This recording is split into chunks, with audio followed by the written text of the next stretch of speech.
Hello, everybody.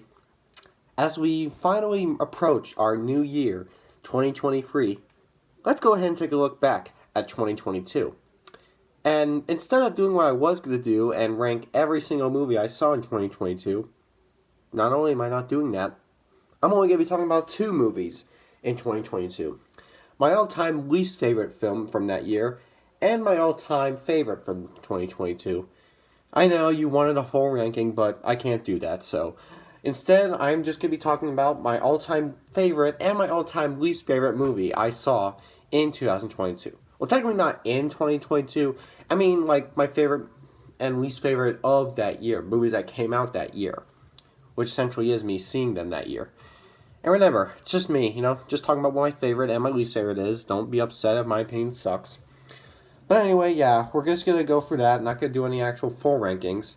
So, let's start off with what my least favorite movie of this year was. My least favorite movie of 2022 just so happens to be called Texas Chainsaw Massacre. Now, there are a lot of Texas Chainsaw Massacre movies. There's a whole franchise of them. This new one that came out in February on Netflix may have you wondering why I watched it, since I don't really watch much Netflix original movies. Well, I'm going to give you a little history. I don't know if he's watching this video or not. If he is, I just want to give him a shout out. My friend has an obsession with watching horror movies. I seem to have a lot of fun watching comedy films. Well, horror movies is kind of like his comedy movies. Horror movies are to him what comedies are to me. Just he watches all sorts of them. So therefore, when him and I hang over, the majority of the movies we like to watch are the horror movies. One of them we decided to watch one day was the new one to come out, the Texas Chainsaw Massacre film. Considering the ones we have seen, we enjoyed. Well, I mostly did only enjoy the first old one from '74, that was about it. But I watched this new one anyway, and it's pretty bad. What's wrong with it? I'll tell you what's wrong. You know that kind of remake you see for a movie that is so modern it tries to acknowledge how modern it is? Well, that's just what this is. It's the classic Texas story now told in a modern setting, which is totally not good. Because if you're in a modern setting, you try to focus on all sorts of crap. You try to be hip and cool. You don't really try to add any new features. You don't really, instead of spending your time trying to make for a movie that you really do think deserves to be made better, because as great as the version we all love is, there's still some stuff we should probably adjust to make this a more fun remake. Instead, they focus on just having the same amount of flaws, if not more flaws, while also throwing in all that random Gen Z stuff in the mixture for no reason, which is probably just what makes it worse. That's the problem with most remakes. Instead of fixing issues, they just make more issues. And if there's no issues to fix, then there's no point in remaking the movie. I feel like that's what we should follow. We should only remake movies that have issues, big issues, that aren't just big issues. And if there aren't big issue remakes, then just don't remake it at all, because it really seems like just running out of ideas.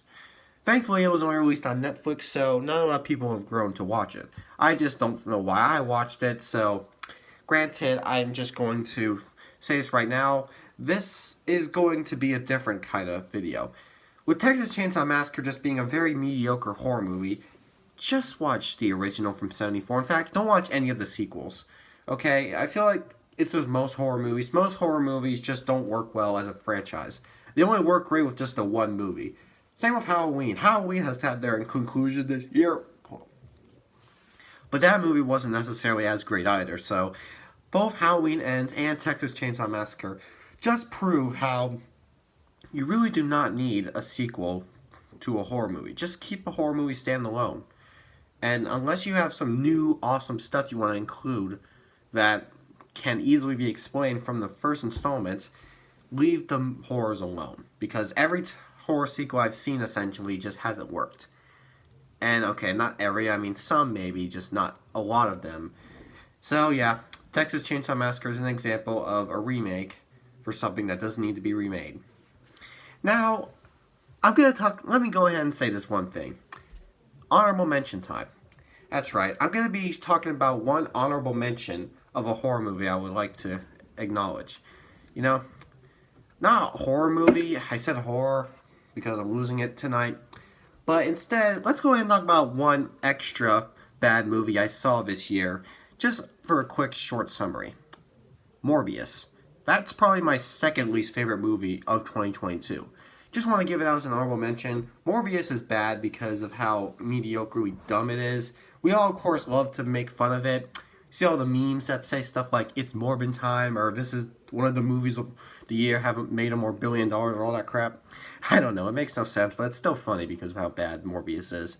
Morbius is a bad movie. It's second place, but Texas Chainsaw Massacre is by far my least favorite movie of the whole 2022. It's just, don't know why I watched it. I just had a friend who wanted to check it out, so I checked out with him because I'm very nice. I'm not that rude. But I can at least tell him. If he likes it, I don't know if he likes it or not, but I'm just going to tell him right now, that movie sucked so much. So, don't watch it. Just stick to the originals. Don't watch any horror sequel unless you actually see a good review for it, because he's just all bad. Now, about my all-time favorite movie of 2022, let me just go ahead and say it. My favorite movie of 2022 happens to be none other than Top Gun Maverick. Did my voice go on? I think I had a voice crack. Anyway, Top Gun Maverick. Top Gun Maverick. This movie is awesome. If you've seen it, you agree with me. It is the best movie of 2022. Not just my favorite, but it is definitely the best of 2022. You know, I'll be honest. I was not expecting much from this movie. I was honestly expecting Top Gun Maverick to be kind of okay in between. I did not think it was going to be that great, because most sequels that are long awaited just don't really live up to the hype. They mostly just focus on being nostalgia bait, or, you know, trying to add in new fun stuff while mostly just trying to grab your attention just because it's nostalgia based. But Top Gun Maverick is something more. It is much more than that. Instead of grabbing your attention just for being a long-awaited sequel, it actually is a well-deserved long-awaited sequel. It is the defining definition of how you should do a long-awaited sequel. Of course, the biggest thing this movie likes to advertise, it's how it was all filmed realistically. All the wide shots of them flying, all that fast speed stuff, was really filmed. That's kind of just a big advertisement this movie's been doing. I feel like that's just been what's dragging people's attention, which, now I think about it, was kind of overhyped too much. I mean, it's great, it's awesome seeing all that real cool stuff, seeing Tom Cruise do all his own stunts, but, like, they acknowledge it way too much. You're just gonna annoy us. Besides that, though, Top Gun Maverick is amazing for really stepping up the game.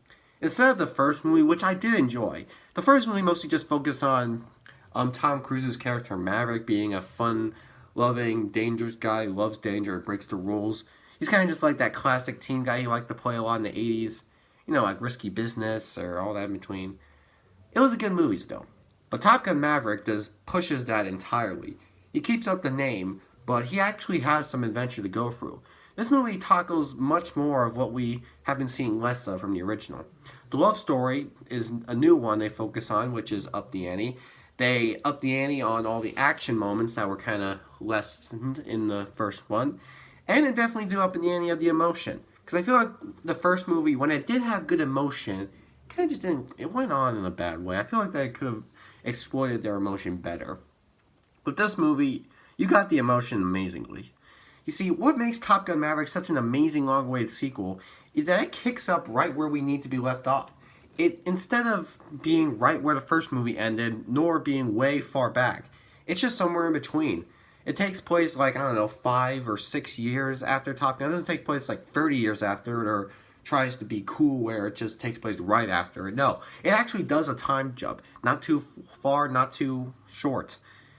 A normal, medium time jump. A good one.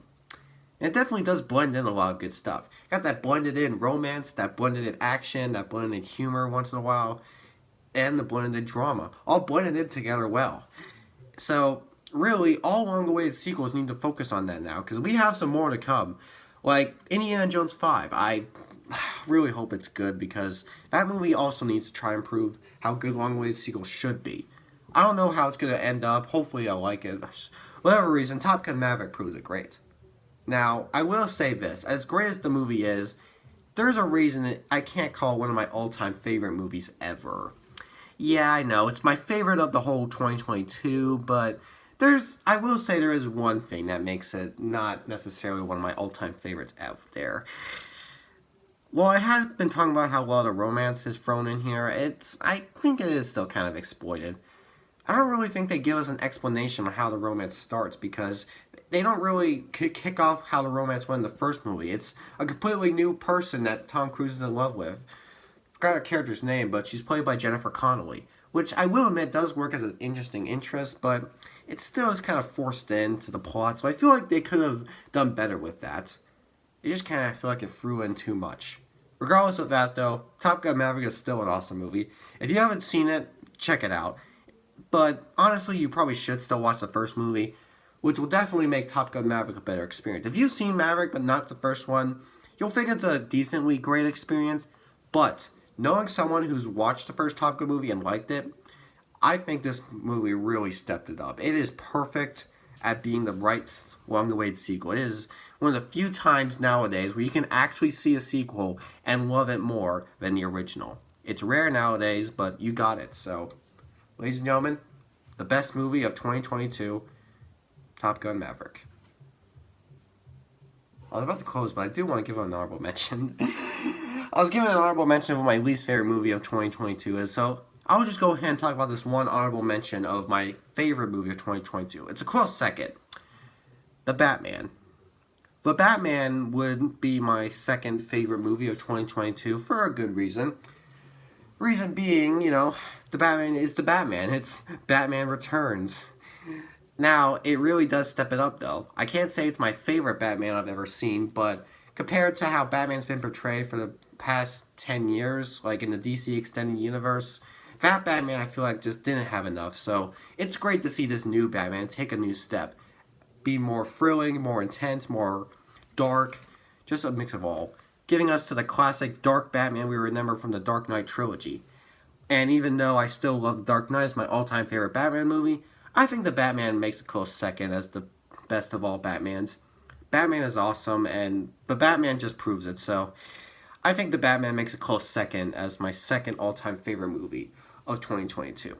It may still not be one of my favorites ever. It may still not be my favorite Batman, but they sure did know how to give Batman a good runner-up.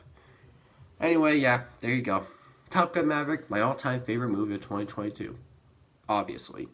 Well, that's about all I have for you, so tune in next time as we continue more stupid videos for 2023. Hopefully, I will be less stupid and more enjoyable and have better ability to talk, not make up so much shit, because right now I am very tired and I just want to go to bed, so enjoy the new year if you can. I better, I swear. I hope you'll have a good new year. Have a good new year, please do, and I'll try to have a good new year. But right now, I don't have much else to say, so thanks for watching. I'm going to sleep.